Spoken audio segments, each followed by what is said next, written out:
Welcome to Quick Poker. I'm Frank Carlino. 65.45 in the bankroll. Here's something really cool. A new way to track everything. Date, bankroll, 5%, DEFCON number, which means the number that has to be in our bankroll. For instance, now that our new 5% is 327, this number always has to be 62.18. We cannot risk more than 327. We can buy in for as many tables as we want, but no going below 62.18. Then we're going to put the stakes, the number of tables we played, the hours we played. New roll means the new roll after the session. So that's 59 from 57. So we're up 244. It's a deviation of plus 4.27. And then our total deviation, which means our total bankroll increase since the beginning. It's the beginning counting this, but that's not really the beginning. The real beginning was a quarter, remember? That wouldn't even be the real calculation because we cashed out. If we hadn't cashed out ever, and we pretended the total deviation was since the quarter on January 1st, this number would be very, very high, but we're going to just do it since we started keeping track like this with the cool spreadsheet. Let's decide what we want to buy in for. We can't go below 62.18, as you see here. One Greg Hyper Turbo for 1.1. We got a limper.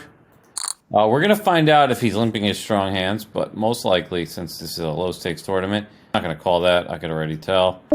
All right, so is he ever doing ace-10 or ace-9 or king-queen?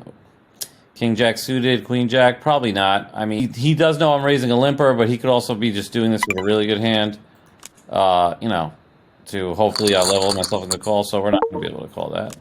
Nice hand, non a 5, 8, 7, 6. When we make that raise, we're looking for NC Poker to just call, and then I'll play him with position post-flop. Not going to level ourselves into calling Nana there. Let me know what you think. Do you call that? I don't think getting it in with ace-jack in the beginning of a tournament is ever a good move. So sign up for another Greg Hyper Turbo. What's our DEFCON number? 62.18. All right, we still have not exhausted 3.27, which is 5% of our bankroll. The reason for the big jump from 59.45 all the way to 65.45 at the beginning of the day is because we collected the daily bonus and they gave us $5 free. I have it recorded, but I couldn't keep it in, and I'll show you why because we had technical difficulties, but I'll put it in for 1 second. $5 free. So yeah, I think you understood why I had to delete that entire clip. Okay, do we have room for a Jezza jumpstart? 63 minus 2.2. That would put us... No, that would put us under our DEFCON number, so we can't risk. If I see a limp here, I definitely put in a raise here. I think NC Poker's... All right, we flopped the open and straight draw. We could open into straight draw. We could bet small and just try to get him to fold, and we will do barreling the turn. Okay, he's still calling with all his 7-9s. There's no way he could find a raise here. Yeah, all right, so I like the double barrel because... bet small and then just double your bet.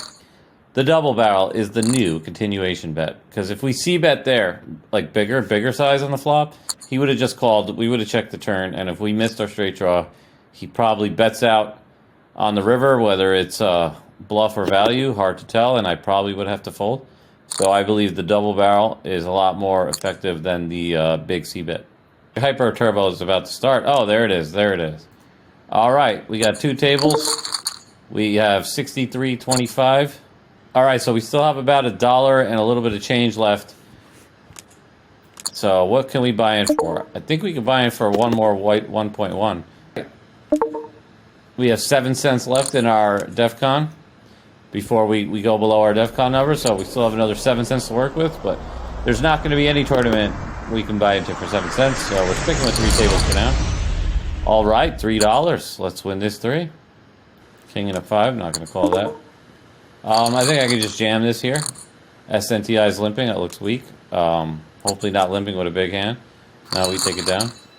Also, poker in here is... Are you really orange? I think I give you a purple. Oh, we flop a straight. I think we work in a check here, or bet small. Try to get him to spew off. Alright, I'm not going to ever put him on heart. I think he'll double me up here. So I think I'm going to raise right away.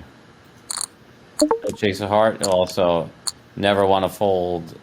Oh, now it's 7. I think we could just jam here. Probably good, right? Oh, that 8 is killer. But I did raise right away. So that 8 just ruined everything. So what are you going to do? All right, so we finished 3rd in this tournament. Let's see how much we get. In for 1.1, out for 96 cents.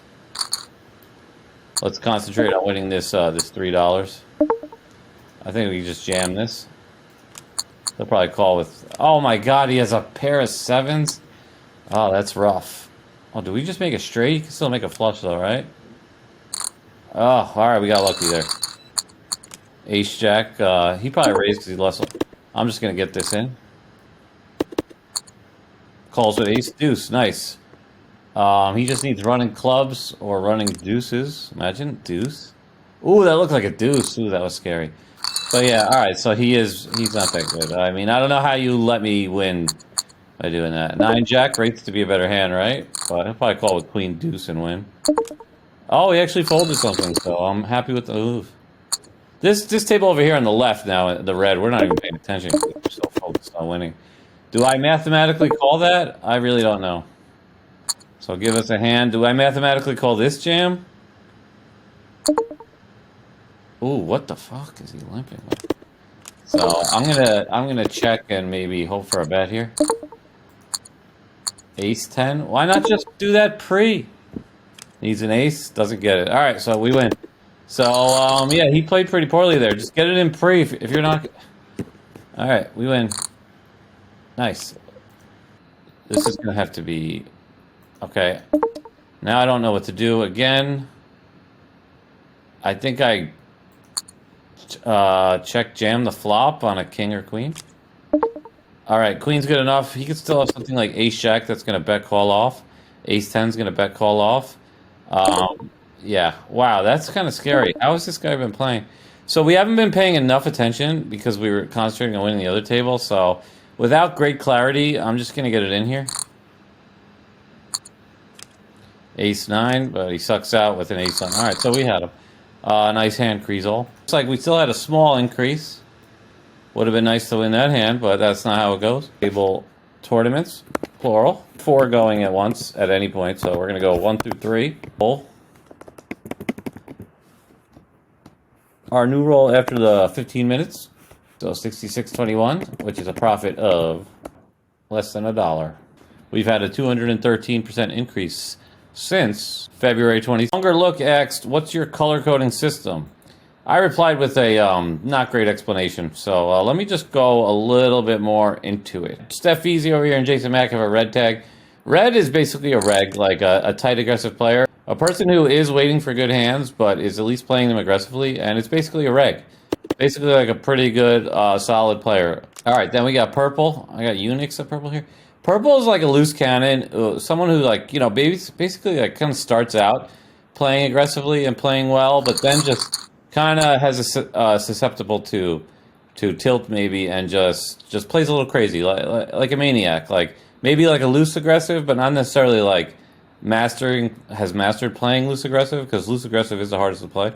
Don't get me wrong, I'm sure people label me whatever their version of purple is. I'm sure people label me that, like, yeah, he probably can play pretty good, but sometimes just goes a little crazy. So I mean, you know, I'm trying to stay red all the time, but you know, it's tough. Yeah, see, Dean Screwy, I got him as red too. He probably should be a green.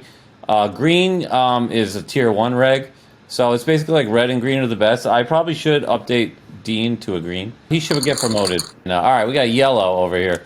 Yellow I put for basically like running straight. I don't know if I'm mislabeling you, so disclaimer, because I do mislabel people all the time.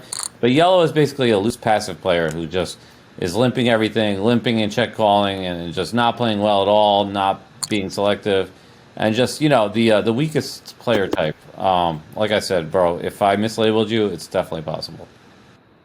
All right, Wapu. Oh, perfect blue. Wapu, he's just pedaling the nuts. He's just very tight. He's not playing like bad like an orange plays, and he's not playing overly loose and aggressive like a purple plays, but he's just too tight to really be considered a red. It's just basically like a nit. It's like a nitty player, like a super nit, who's like just pedaling the nuts. That's what I have for blue. My color coding explanations aren't the best. There's also not enough colors on Global to really properly label everybody, because there's a lot of nuance to it. There's somebody who's sort of red but sort of blue, somebody who's sort of red but sort of purple. And check that out if you like the content. Please subscribe. I only need 500 to get monetized, and I'm getting there closer and closer every day. So thanks for watching.